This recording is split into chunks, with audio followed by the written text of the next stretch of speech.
Fizi News 24. Fizi News 24. Média d'information en temps réel. Média d'information en temps réel. Fizi News 24. Fizi News 24. Chombo cha habari kwa muda sahihi. Média d'information en temps réel.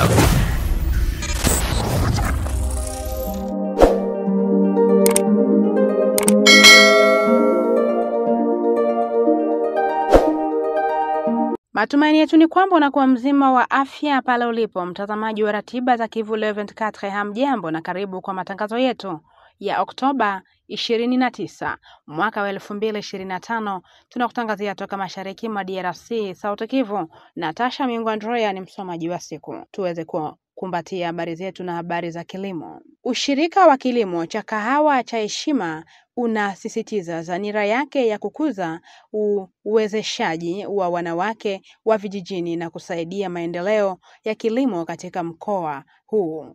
Ujumbe ulitolewa wakati wa kufunga mwezi wa wanawake wa vijijini Jumanne Oktoba 28 mwaka wa 2025. Ni kupitia usambazaji wa mbegu kwa wanachama wa Heshima Kofe ambapo chama hiki kinadhihirisha azma yake ya kufikia malengo yake. Hata hivyo, wanaibua changamoto kadhaa katika maeneo ya Nduba, Irongo, Izege, Kazimi na Chibarama kuhusiana na matatizo ya uzalishaji.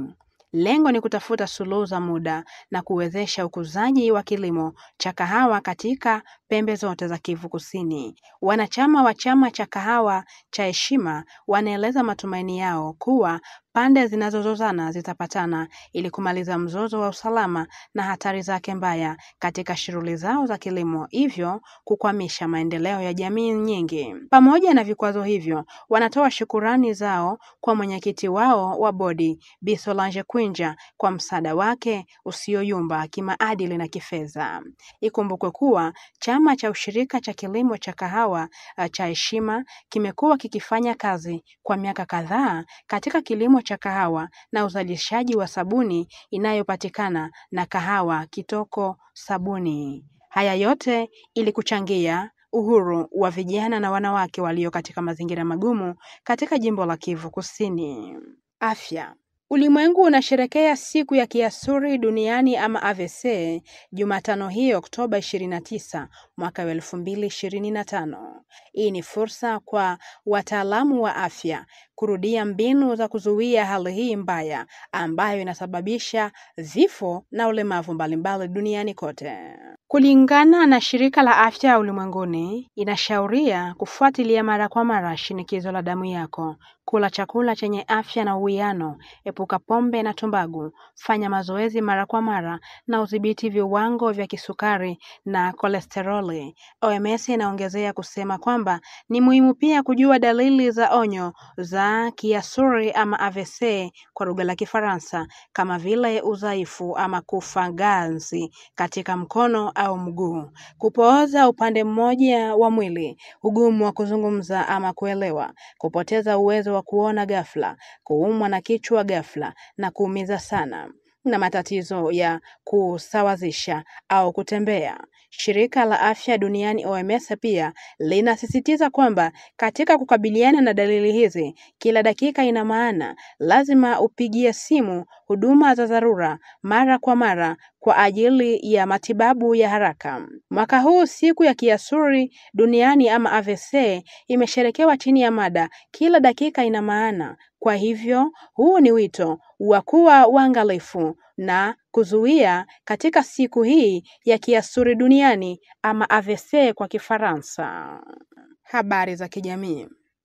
Kwa zaidi ya wiki moja sasa, watoto wachanga hawajasajiliwa katika usajili wa kiraia. Inaleta wasiwasi miongoni mwa viongozi wa jamii. Wanatoa wito wa kurejeshwa kwa mchakato huu, ikifuatiwa na utoaji wa vyeti vya kuzaliwa. Haya yamo katika taarifa iliyotolewa Jumatano Oktoba 29. Yote yanatokana na malalamiko yaliyopokelewa na shirika la raia ya Ibanda kuhusu kutokuwepo kwa vitabu vya usajili wa watoto wachanga na vyeti vya kuzaliwa. Wanaonyesha kwamba katika hospitali kadhaa, vituo vya matibabu na ofisi za usajili wa raia, wazazi wanapata shida kupata hii inayothibitishwa uraia wa watoto wao. Kwa shirika la raia, kuna wasiwasi mkubwa kuhusu asili na ujumuishaji katika jamii ya watoto hawa waliozaliwa katika mtaa wa Ibanda ndani ya jiji la Bukavu katika kipindi hiki. Kufuatia uchunguzi wao, presidenti wa jumuiya ya raia ya Ibanda anasema ya kwamba vitabu hivi havipatikani katika kipindi hiki kilichojaa mzozo wa usalama. Murula Machumbiko wanatoa wito kwa mamlaka ya AFC M23 kutafuta suluhisho la haraka ili kuzuia mabaya zaidi katika siku zijazo. Tunalalamika, tunajulisha liwali ya kwamba hiyo kitabu ya kuandikia nani watoto haiko, ninaleta shida kungambo ya security na kungambo ya maisha ya sociale ya population. Ingelilomba liwali angalie namna gani atajibu kwa hiyo malalamiko. Baada ya miezi mitatu, kuna hatari ya kuwa ghali sana kwa wazazi wa watoto hawa kuwasajili kulingana na taratibu za kisheria na kwa mujibu wa sheria. Kwa hivyo, kuna haja ya haraka ya kutatua hali hii. Habari za TANESCO. Shirika la kitaifa la umeme SNEL linatangaza kukatishwa kwa usambazaji wa umeme katika maeneo fulani ya Bukavu na Goma kuanzia Jumatano Oktoba 29 hadi Jumatano Novemba 12. Hii ni kutokana na kuzimwa kwa muda wa kitengo cha generator nambari 2 katika kituo cha kuzalisha umeme cha Ruzizi ya kwanza.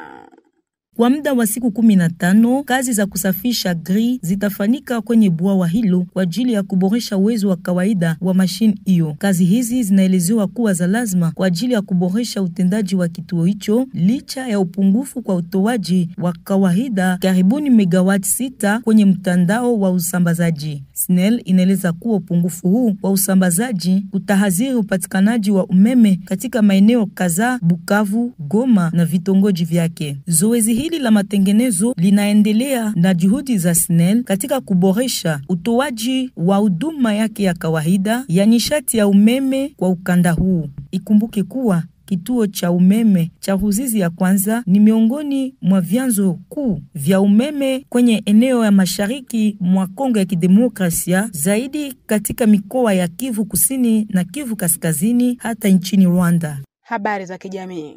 Chama cha wanawake katika vyombo vya habari ya Feme kimetoka kuzindua toleo la 4 la shindano la Propisa Jinsia kwa Amani. Mpango huu unalenga kuhamasisha waandishi wa habari kutoa mazuhu kuhusu usawa wa jinsia na kuzuia unyanyasaji wa kingono na kijinsia. Uzinduzi huu ulifanyika Jumatano Oktoba 29 mwaka tulimo mjini Bukavu.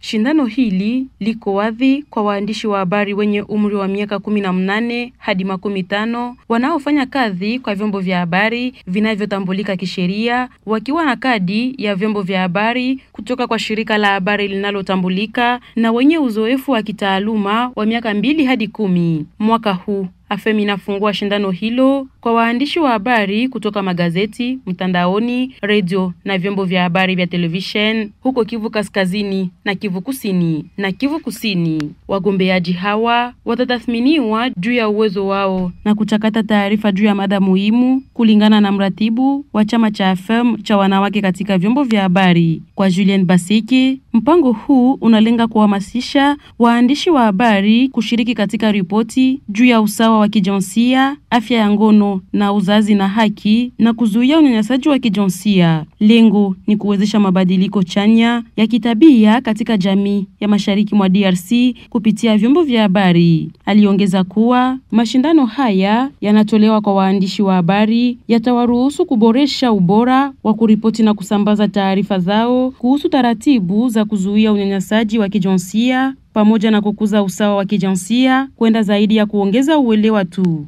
Muungano ya wamama wapasha habari ama AFEM maarufu inazindua rasmi leo edition ya 4 ya mashindano kwa tuzo Prope jinsia kwa amani.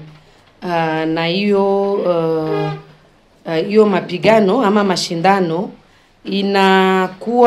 tunakuwa tukisherekea ndani ya hiyo campaign ya 6 jours d'activisme ya kupiganisha ujeuri zidi ya kina mama na zidi ya binti.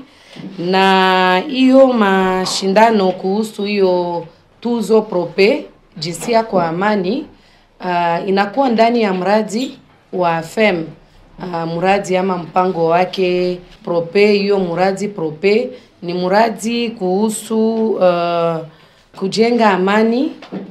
Matoleo 5 bora ya media na mitajo 5 maalum ya ubinifu kuhusu mada hizi yatatolewa na AFEM. Elimu.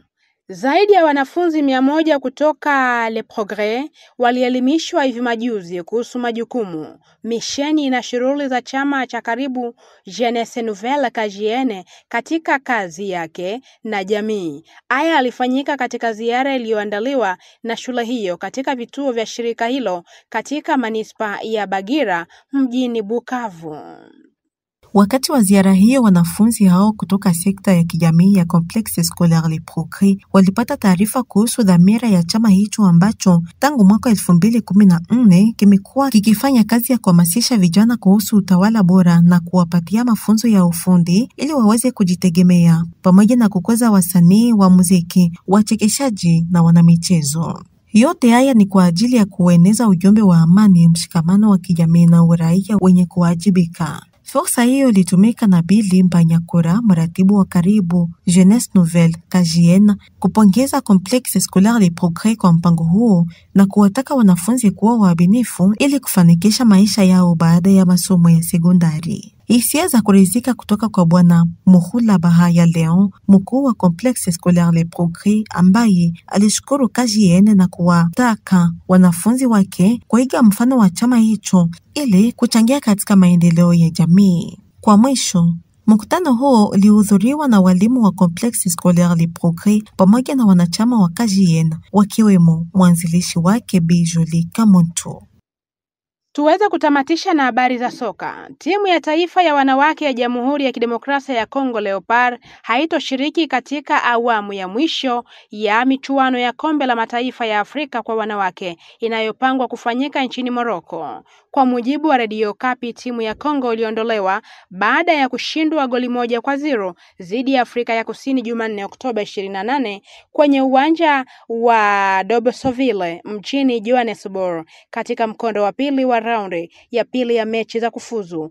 Bao la Banyana lilifungwa dakika za lala salama. Mechi ya kwanza mjini Kinshasa ilimalizikaga kwa sare goli 1 pande zote. Kwa ushindi huu wa Afrika Kusini wanaungana na Morocco, Zambia, Tanzania, Malawi, Algeria, Nigeria, Ghana na Kenya miongoni mwa mataifa yaliyofuzu kwa awamu ya mwisho. Ni hayo tu tumekuandalia kwa matangazo ya Oktoba 29 mwaka tulimo. Mtazamaji wa ratiba zetu, asante kuwa nasi mwanzo hadi tamati. Mungu akubariki, tukutane siku nyingine kwa dira zingine. Kwaherini. Fizi News 24, média d'information en temps réel. Fizi News 24, chombo cha habari kwa muda sahihi. Média d'information en temps réel.